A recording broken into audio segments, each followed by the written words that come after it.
Hey guys, I'm Athena. Though I'm not the youngest around here, I've got a story you might find interesting. It's about how I finally got back at my ex, Kingston, and his mom, Mary. Took nearly 8 years post divorce. But hey, revenge is a dish best served cold, right? Now I'm flying solo, and honestly, after the roller coaster of my marriage, I'm not exactly eager to dive back into dating. But hey, at least I've got my revenge to keep me company. Kingston and I met through work, thanks to a colleague's cousin. Sparks flew at one of those anniversary parties. At first, he was all charm and sweetness. Sure, he wasn't swooning in cash, but I saw something in him, so I took a chance. Things were great initially. We were that couple, couldn't keep our hands off each other. But as time went on, Kingston's true colors started showing. He criticized my spending habits, saying I was too frugal. Like, seriously. Just because I earn more doesn't mean I gotta splurge it all, right? But nope, he kept pushing, making me feel like I was hiding my money from him. Total BS. His words stung, sure, but I figured maybe I was being unfair. I mean, I did earn more, so maybe I should be spending more, right? Yeah, I fell for that trap. So I tried to make him happy, even footed most of the wedding bill myself. And don't get me started on household expenses. I was coughing up over 70%. At the time, I thought I was just being a supportive partner. Ha! Talk about being blind to the truth. However, I never imagined I'd be taken advantage of in the name of love. Just a few months after marrying Kingston, his mom moved in with us. Yep, she just waltzed right in with her suitcases. She goes, "So, Athena, surprised to see me? Well, get used to it. I'm moving in." What? Hold on, Mary. Who gave you the green light to just barge into our house and make yourself at home? Calm down, Athena. I invited Mom over. She's staying with us now. Why all the drama? She can't fend for herself forever. But Kingston, we never discussed this. How could you make such a decision without consulting me? Look, you make enough money to take care of all of us. So I didn't think I needed to consult you. Besides my mom, my money, my house. I was livid with both Kingston and Mary for disrespecting me like that. But I had no choice but to let Mary stay. Our rented house was in both our names, even though I was the only one footing the bills. Kingston hardly ever had money for anything. In the 5 years we were together, he never bought me a single gift. Now, I'm not one for extravagant gifts, but his lack of effort in the relationship bothered me. And then I was stuck paying for his mom, who didn't lift a finger around the house. One day, I couldn't take it anymore. I confided in a colleague about Kingston and Mary, and his face fell. I knew he was hiding something. When I pressed him, he dropped a bombshell. Kingston was addicted to gambling. He'd lost his previous job for stealing cash. I felt like my world was crashing down. At first, I refused to believe it, but then he showed me screenshots of their conversations, with pictures of Kingston gambling with girls around him. I was sickened. I marched home and confronted Kingston. "I know all about your gambling, Kingston, and your theft. What's wrong with you?" "Please, Athena. Not everyone wants to be a penny-pinching middle-class worker like you. I'll make millions. I'm getting good at it. We'll be rich soon." "You're out of your mind, Kingston. And where did you get the money for your gambling?" "Your savings account had some good cash. Came in handy for my games." I froze. One betrayal wasn't enough. He'd secretly been dipping into my savings. I was devastated, screaming at him for touching what was mine. I'd worked tirelessly for years to build up those savings, only to watch them disappear due to Kingston's gambling addiction. As our argument escalated, Mary intervened, predictably siding with her son. "My son is smart, Athena. He'll hit it big with gambling. You're picking fights for no reason. Your money is his money, and he can spend it however he likes." "Absolutely not. That money was earned through hard work and sacrifice.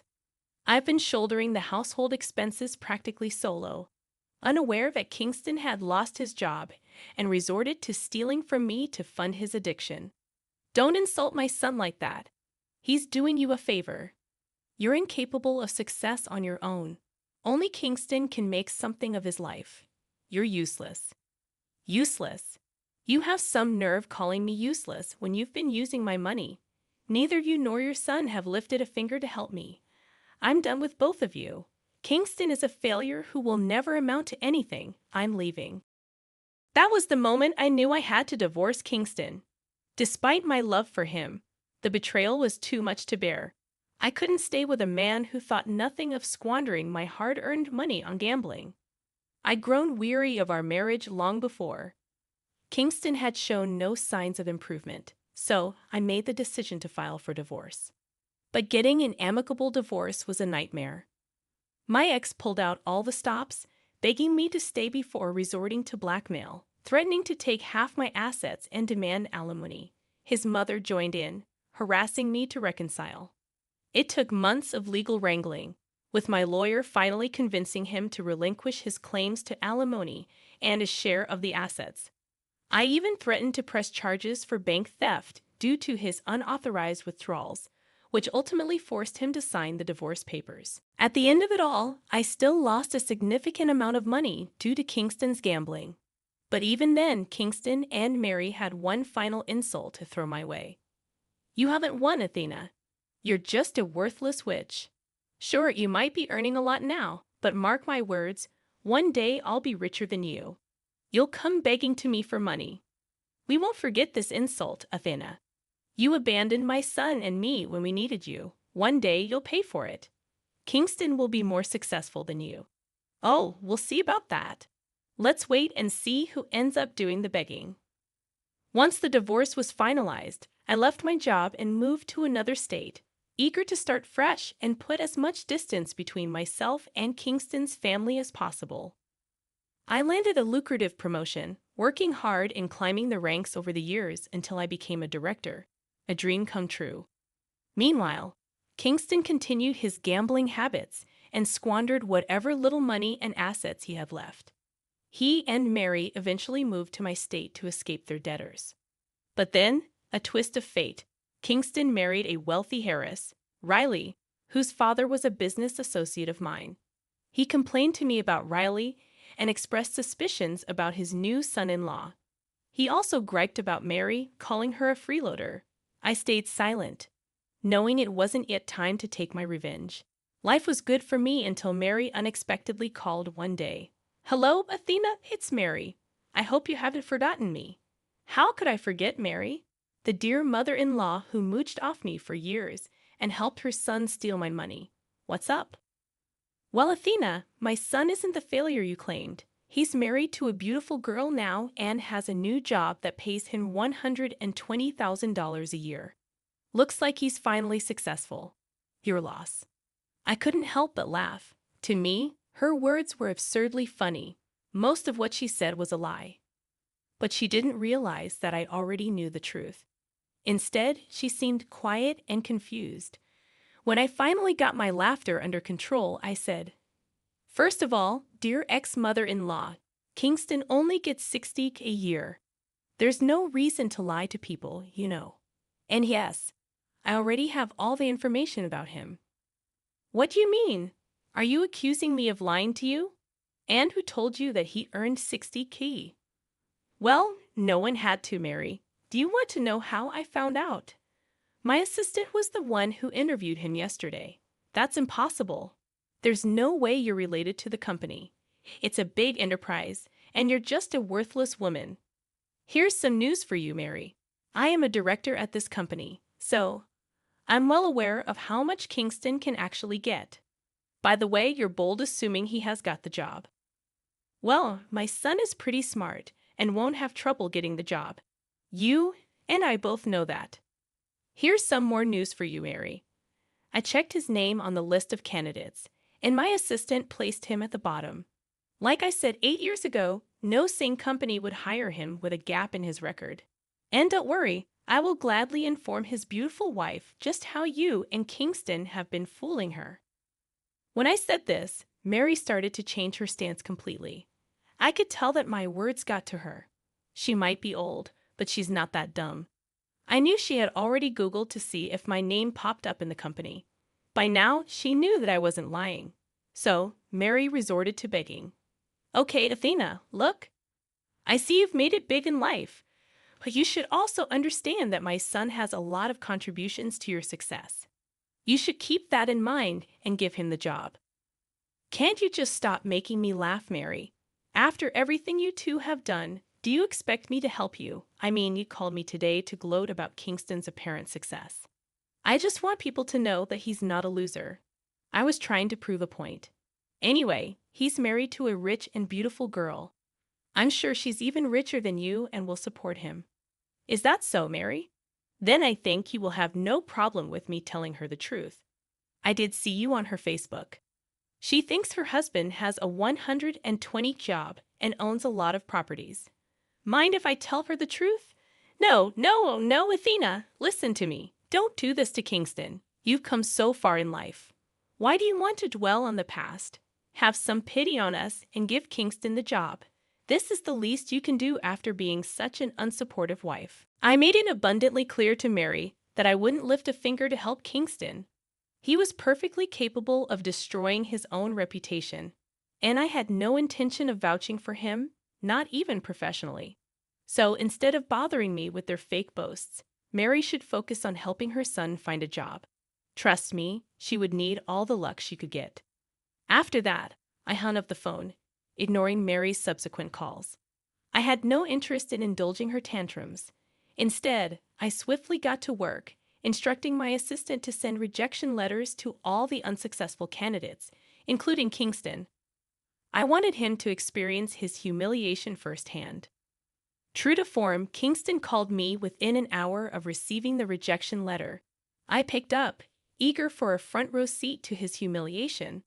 He sounded desperate, nothing like the arrogant jerk I'd divorced. What do you want, Kingston? I see that my dear ex-mother-in-law gave you my number already. Athena, I know you're one of the directors at the company I interviewed for. I just got the rejection letter.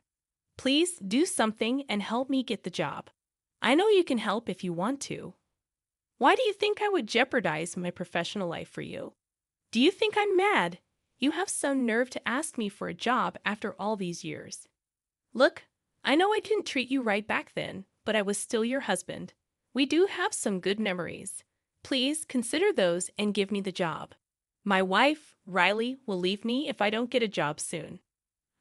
I know that you've lied to Riley about your financial situation. Guess what, Kingston? I know her family. I also have her number from her dad. All I have to do is tell the truth and let her be free. Kingston went silent after hearing this.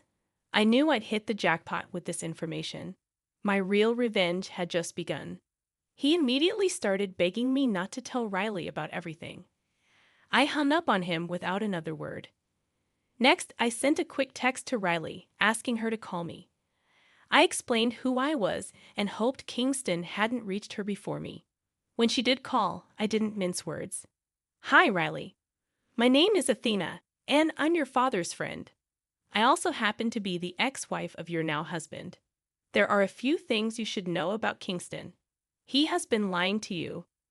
What do you mean, Athena? What is he lying about? Well, I guess you think he's pretty rich and up to your family's standards. Well, he's not rich at all. You posted on Facebook that he got a 120 job. I'm the director of the company he mentioned, and he only applied for a 60 grand job, which he didn't get. What the hell are you talking about? But he told me. I know what he told you, Riley. I've seen it on your Facebook.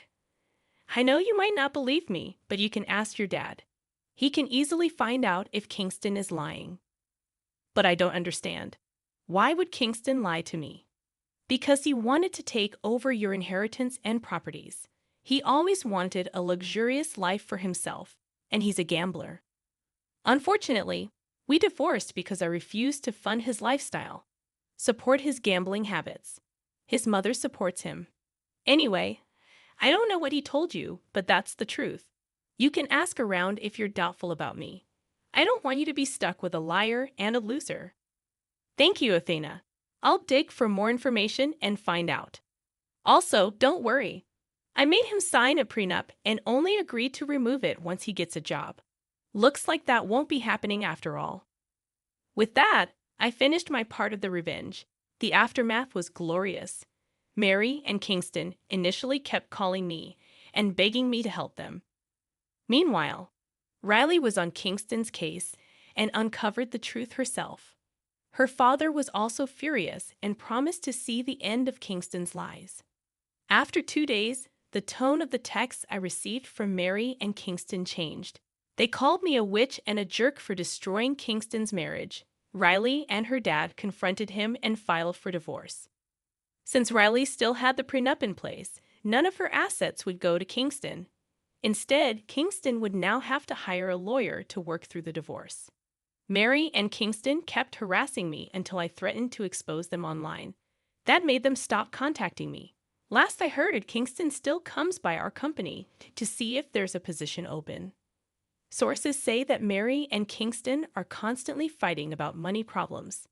I guess now Mary will finally know what it's like to be stuck with a man-child for the rest of her life.